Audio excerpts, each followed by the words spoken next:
Hola, buenos días a todos. Soy David Scors y bienvenidos de nuevo a mi canal. Este es otro vídeo, otra lección sobre el curso de Relatividad Especial y General de Einstein en 20 minutos que voy subiendo aproximadamente una vez cada semana. Si os interesa seguir este curso y otros cursos, sobre todo en física, en los que me estoy centrando, os invito a suscribiros a mi canal pinchando en el pequeño ratoncito que veréis aparecer aquí durante la presentación. Y esta es ya la lección, creo que 19, tensores 5, y aquí vamos a tratar sobre la transformación de Lorentz, pero utilizando matemáticas tensoriales. En la última lección, no sé si os acordaréis, hablamos en detenimiento sobre cómo se transforman los tensores y eso incluye también a cómo se transforman los vectores cuando realizamos un cambio de coordenadas e introdujimos el concepto de jacobiano. Muy bien, pues como vosotros sabéis, las transformaciones de Lorentz son una de las primeras cosas que se suele tratar en relatividad especial. Y aquí más o menos hemos esperado hasta el final, digamos, de la parte de relatividad especial para hablar con un poquito de detenimiento sobre cómo realizar las transformaciones de Lorentz sobre vectores de velocidad o de posición. Pero ¿por qué he decidido hacerlo así? Bien, yo creo que es el momento adecuado porque la mejor manera de entender estas transformaciones de coordenadas y de no meter la pata a la hora de hacerla o de interpretarlas de manera errónea, como hace mucha gente y dice que la relatividad especial no es cierta, ¿no? Si conocemos las matemáticas tensoriales, el cálculo tensorial, al menos lo que hemos tratado hasta el momento, es el momento adecuado para introducir con detalle las transformaciones de Lorentz, porque de esta manera vamos a explotar las ventajas de las ecuaciones tensoriales que, como vimos en la lección anterior, nos aseguran que los tensores que estamos utilizando o estas ecuaciones son ciertas bajo cualquier transformación de coordenadas, siempre y cuando obviamente la transformación esté definida. Vamos a hablar sobre las transformaciones de Lorentz. Es un tema que ya introdujimos en la derivación clásica de la relatividad especial y también sobre la dilatación del tiempo, creo recordar, a partir de la métrica. Muy bien, las transformaciones de Lorentz se conocían antes de la relatividad especial, obviamente, y se utilizaban en electromagnetismo y en las ecuaciones de Maxwell, donde se comprobó que, que la velocidad de la luz tiene que ser constante y que había que hacer un tipo de transformaciones un poquito extrañas para que las ecuaciones mantengan su simetría cuando cambiamos el sistema de referencia. Derivan de manera natural de la métrica de la relatividad especial, es decir, es el propio espacio de la relatividad especial. Muchos de vosotros lo entenderéis si habéis seguido el curso hasta el momento, de la cual se derivan estas ecuaciones. Y si queréis verlo con un poquito más de detalle, os recuerdo que en la lección 7, con la derivación clásica de la relatividad especial, también derivamos las transformaciones de Lorentz. Muy bien, pues recordemos un poquito cómo funcionan las transformaciones de Lorentz. En primer lugar, y esto es por definición, en cualquier ejercicio o problema físico necesitamos establecer unas condiciones de referencia. Necesitamos establecer qué sistema de referencia va a estar en reposo.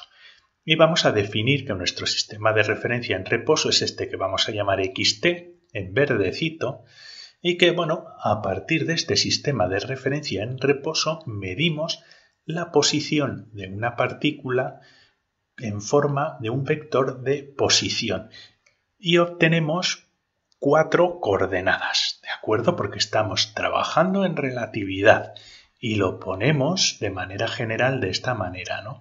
R mu. vamos a tener una R con una T, una coordenada temporal, o si lo preferís con el número 0, una coordenada espacial X, Rx, con un índice contravariante, una coordenada espacial Y, porque hemos elegido un sistema de referencia cartesiano, donde tendremos el componente Ry y un componente en el eje de las zetas, que será Rz.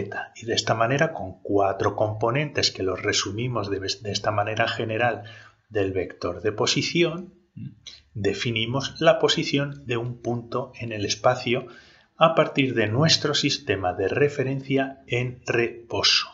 Y el hecho de que definamos el sistema de referencia en reposo y demos esta posición a esta partícula, esto implica que esta partícula, lo que estamos midiendo aquí es espacio y tiempo propio. ¿De acuerdo? Por definición. Espacio y tiempo propio. Y entonces nos hacemos la pregunta, bueno, si ahora nosotros pasamos con un coche o una nave espacial o lo que sea y queremos medir la posición de esta partícula a partir de nuestro nuevo sistema de referencia, que lo llamamos X' y 3', pero con la particularidad de que se está moviendo, en este caso lo que hago es que se mueva en el eje X, ¿no? En la dirección del movimiento la vamos a definir X, la he puesto aquí debajo para que se vea un poquito mejor, pero bueno, este sistema de referencia se está moviendo con respecto a este otro sistema de referencia con una velocidad constante y rectilínea. No vale dar curvas porque eso implica una aceleración radial, etcétera, etcétera. Es una velocidad constante. Entonces nos hacemos esa pregunta. Si nosotros medimos la posición de esta partícula aquí, ¿cuáles serán los componentes del vector, de nuestro vector de posición, si conocemos la posición de la partícula en el primer sistema de referencia? Y allí es donde nosotros vamos a realizar las transformaciones de Lorentz. Lo que vamos a hacer es calcular qué transformaciones unen este sistema de referencia con este sistema de referencia y aplicarlas a nuestro vector. Es lo mismo que hicimos la semana pasada con el sistema de referencia esférico. Tuvimos que averiguar qué relación matemática nos une las coordenadas nuevas, que son estas, las prima, con las coordenadas viejas, que son estas. Y nosotros sabemos que en relatividad especial y en el electromagnetismo estas relaciones son las siguientes. Estas son las transformaciones de Lorentz. El X', la coordenada, esto es coordenada, la coordenada X' de nuestro sistema de referencia en movimiento es igual a pues x menos vt, siendo v la velocidad a la que se mueve el segundo sistema de referencia, dividido por todo esto, que es básicamente multiplicarlo por el factor gamma, ¿de acuerdo? X menos vt multiplicado por el factor gamma. Aquí tenemos la coordenada temporal desde nuestro nuevo sistema de referencia, la prima, la roja, pues tiene esta relación con las coordenadas viejas de nuestro sistema de referencia en reposo con respecto a la posición y al tiempo propio. Y el X' va a ser igual al Y y el Z' es igual al Z. Esto se define de esta manera porque en general podemos definir la dirección de propagación del segundo sistema de referencia como X y al resto de direcciones ortogonales pues Y, Z y después la coordenada temporal, pero es simplemente un nombre, ¿no? X, pues podéis poner cualquier letra o cualquier dirección o R incluso. Esta es la dirección donde nosotros damos el impulso, se llama el boost. Esta es la dirección que boosteamos y estas son las direcciones que permanecen constantes, ¿de acuerdo? Y' igual a Y, Z' igual a Z. Lo que cambia es la dirección del movimiento.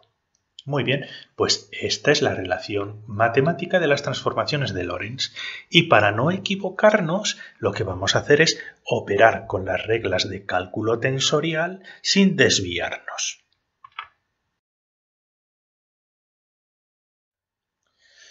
Pues procedamos a la transformación de los componentes del vector posición. Aquí tenemos el vector posición. Ya he quitado los sistemas de referencia. Yo creo que no tiene ningún sentido ahora ponerlos. Pero esto puede ser el vector de posición o el vector velocidad, cualquier tensor con el que estemos trabajando. Bien, este es nuestro vector R mu con 4 coordenadas, son las coordenadas contravariantes del tiempo x, y y z, y queremos transformarlos a las nuevas coordenadas. ¿Cómo lo hacemos? Bien, pues lo que hacemos es una contracción, una multiplicación con el jacobiano. ¿Con qué jacobiano? Pues simplemente la posición de los índices nos va a decir qué relación de jacobiano vamos a tener que utilizar para la transformación de este vector contravariante. Como el índice está arriba, pues el jacobiano con las coordenadas antiguas va a estar abajo y así se anulan por contracción. ¿Y qué nos queda? Pues nos queda el índice libre mu' con las nuevas coordenadas. Y el vector, los componentes del nuevo vector, no es del nuevo vector, el vector es invariante.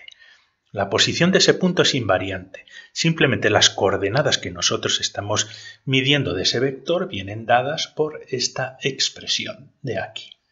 Mu se anula con mu por contracción, por sumatorio, y nos queda el índice mu' aquí arriba y los componentes nos quedan transformados. Fijaos que no hemos necesitado hacer ningún tipo de operación. Pero vamos a poner un ejemplo. Consideremos que los componentes del vector de posición en el sistema de referencia en reposo, los verdes, ¿de acuerdo?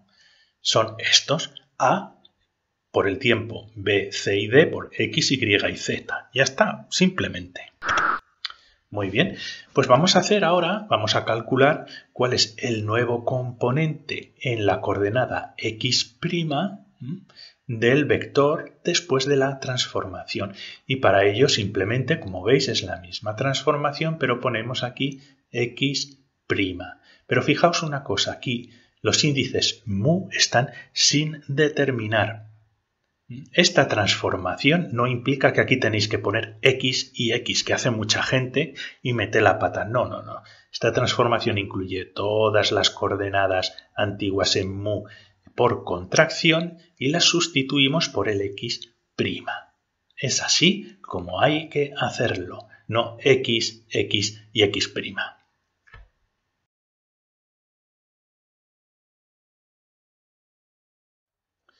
Pues vamos a operar. Aquí tenemos la ecuación y la desglosamos. Pues Rx' es igual a primero la contracción por la coordenada temporal. Esto podíamos poner aquí 0, 0, 1, 1, 2, 2, 3, 3, pero como estamos trabajando en coordenadas cartesianas, pues lo pongo de manera explícita como t, x, y y z porque es mucho más fácil de seguir.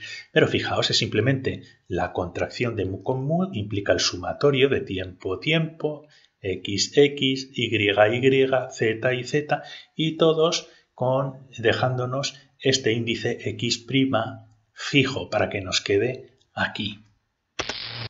Muy bien, pues sustituimos. Aquí tenemos las coordenadas antiguas, la correspondiente RT es A, Rx es B, C y D, simplemente eso. Y ahora lo que tenemos que hacer es calcular estos componentes del jacobiano, el X' con el T, el X' con el X, el X' con el Y y el X' con el Z. Y como sabéis son la diferenciación parcial de X' con respecto a T, diferenciación parcial de X' con respecto a X, en fin. Esto. ¿De acuerdo? Seguimos las reglas del cálculo tensorial. No nos desviamos, no nos liamos y ahora nos ponemos en el otro sistema de referencia y ahora hacemos un cálculo mental tipo newtoniano para saber qué velocidad lleva. No, no, no, no, no. Nos hacemos la transformación de Lorentz siguiendo todos los pasos. acuerdo? Esto, esto, esto y esto. Ventajas. La derivación de x' con respecto a y es 0. ¿Por qué? Porque x' no contiene ninguna coordenada y. Y lo mismo la derivación de x' con respecto a z es 0. Porque x', si veis en la expresión de la transformación de Lorentz, no tiene una coordenada explícita z. Así que solo tenemos que calcular esta derivada parcial y esta derivada parcial y multiplicarlas por a y b. Y ya tenemos nuestro componente en la coordenada x' del sistema, como lo mediríamos desde el sistema de referencia que se está moviendo. ¿Vale? Esta es la expresión que nos queda. Vamos a operar. Vamos a calcular las derivadas. Son derivadas muy sencillas. Derivada de x' con respecto al t está aquí, esto ya no contribuye y nos queda entonces menos v dividido la raíz cuadrada de 1 menos v cuadrado c cuadrado. Es lo que tenemos aquí, ¿veis? Aquí tenemos el t. Esto es lo que entra dentro de la derivación con respecto al tiempo. Y con respecto a x', el x' lo tenemos aquí. Esto nos va a dar un 1 dividido la raíz cuadrada de 1 menos v cuadrado c cuadrado. Aquí lo tenéis, súper fácil.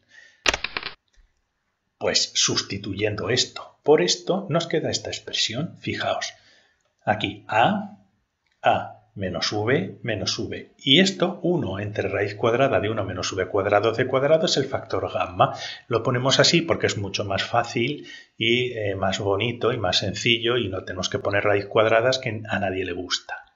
Y esto es mucho más fácil, el b por esta derivada, este es el factor gamma, pues es b más gamma. Fijaos. Y lo ponemos de esta manera.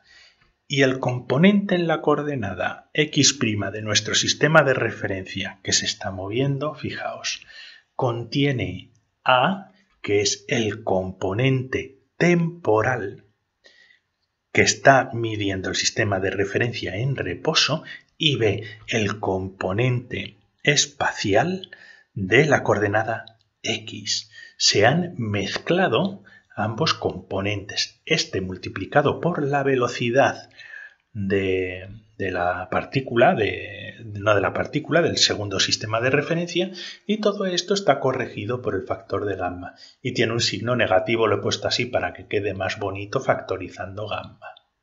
Ya tenemos este componente. Aparece la coordenada temporal dentro de esta coordenada que es espacial, pero prima.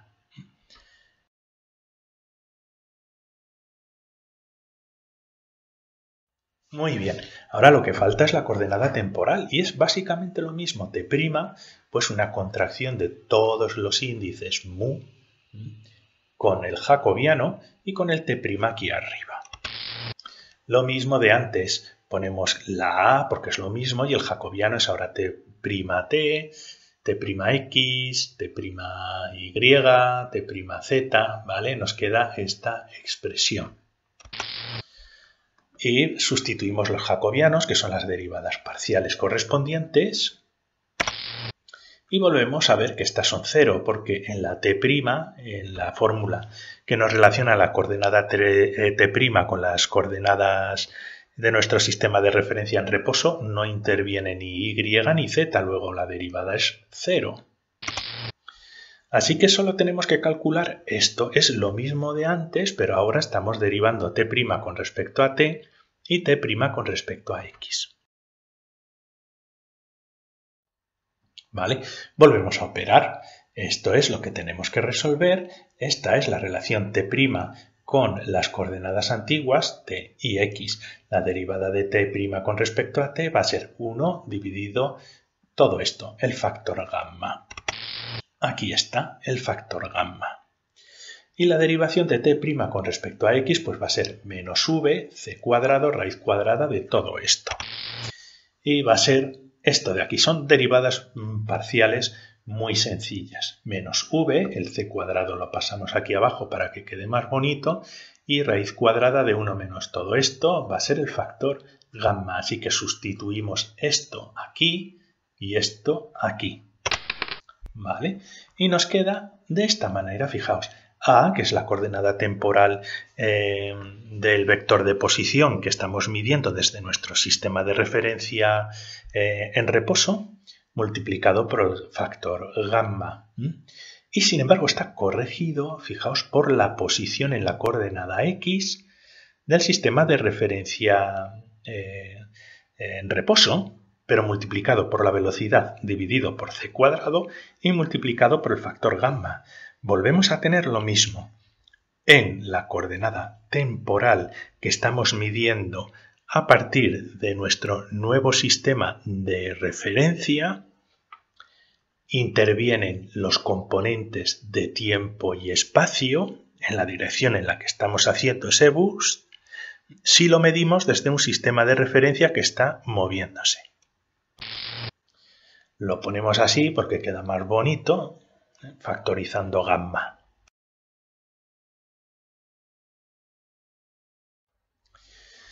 Muy bien, pues vamos a ver el resultado.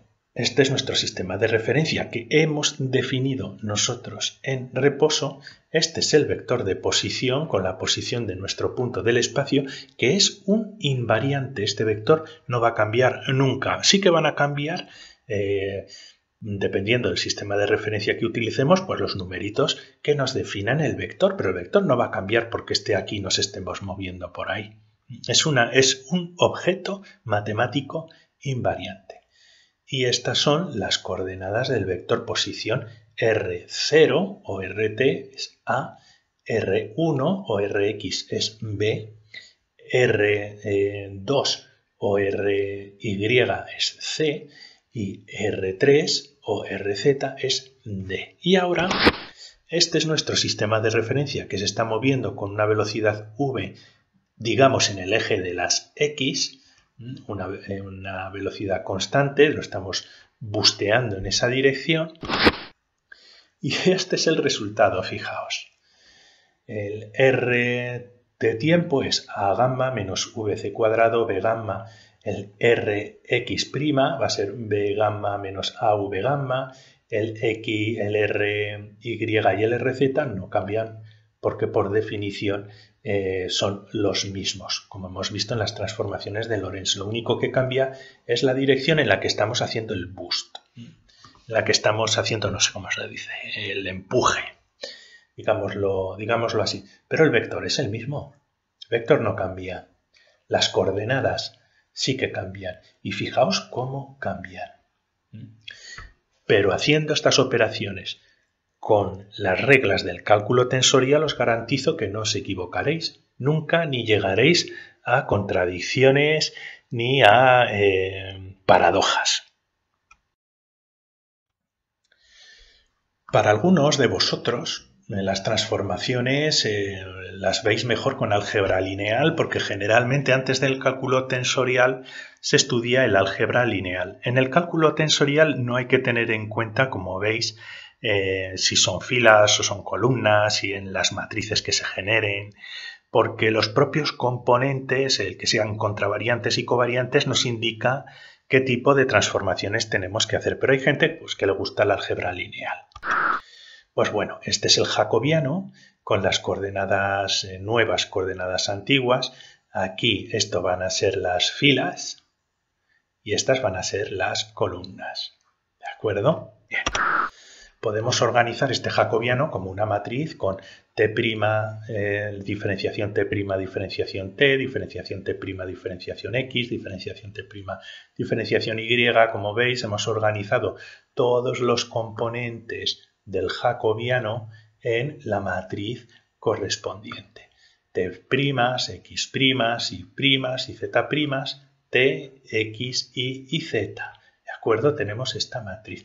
Y ahora lo que hacemos es calcular estas derivadas parciales para poner los numeritos. ¿Vale? Pues es tan sencillo como esto. El T' va a ser gamma, este va a ser menos V gamma C cuadrado, menos V gamma y gamma.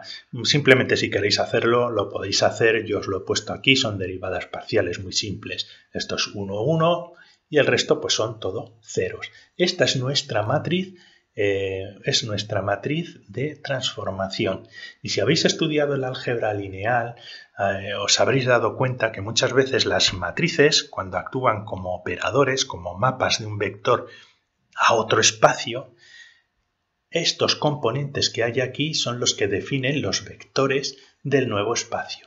Y como veis, estos y estos tienen componentes en el t y en el x, luego no son linealmente independientes. Este y este sí, y estos con estos sí, porque si los multiplicamos nos va a dar 0, pero estos dos no. Y eso es cierto, es decir, las transformaciones de Lorentz no son linealmente independientes. T y X no son linealmente independientes. Pero bueno, esto es un pequeño inciso para aquellos de vosotros que os guste el álgebra lineal. Y no tiene mayor relevancia, simplemente aquí tenéis los numeritos de la matriz. Muy bien, pues vamos a aplicar la transformación como un operador de álgebra lineal. Tenemos nuestro vector R y sobre el vector R aplicamos el operador jacobiano aquí con nuestras transformaciones de Lorentz. Y esto nos va a dar el nuevo vector R', pero lo vamos a hacer con álgebra lineal. Ponemos nuestro operador aquí, ponemos nuestro vector aquí, A, B, C y D con diferentes colorines y como sabéis las multiplicaciones de una matriz con un vector son así. Se multiplican las filas por columnas. Entonces tenemos un nuevo vector donde la primera posición es resultado de la multiplicación y suma de la primera fila con la columna, por ejemplo, gamma A, aquí, más menos v gamma c cuadrado por b, que está aquí, más 0 por c, 0, 0 por d, 0. Y fijaos, tenemos este componente. La segunda posición sería la segunda fila por la columna, menos v gamma por a, menos va gamma, gamma por b, más b gamma, más 0 por c, tal, tal. Y la tercera y cuarta, pues es esta columna y esta fila y esta fila por las columnas. 0 por A0, 0 por B0, 1 por CC, aquí está, 0 por D no aparece. Y aquí 0 por A0, 0 por B0, 0 por C0, 1 por D. Y fijaos, hemos obtenido exactamente el mismo vector que hemos generado utilizando cálculo tensorial. La ventaja del cálculo tensorial es que no tienes que hacer después no tienes que tener en cuenta la posición si son filas o columnas o si te equivocas a la hora de hacer los cálculos. No, simplemente lo tenéis hecho de una manera muy lineal, seguís las reglas y vais a obtener el resultado, ¿vale? Este es el mismo vector que hemos obtenido previamente. Conclusiones. Las transformaciones de Lorentz. Bueno, la transformación de Lorentz es una transformación estándar de coordenadas. Ya olvidaros, ¿no? Que si esto, que si tal, que si hay contracción de longitud, que si hay... Nada, son unas transformaciones de coordenadas. Si las aplicáis a vuestro sistema obtendréis la solución. Se puede representar o con jacobianos o mediante álgebra lineal. Y trabajando con ecuaciones tensoriales nos aseguramos de que son ciertas en todo sistema de referencia, en todo sistema de coordenadas, siempre y cuando la transformación esté definida.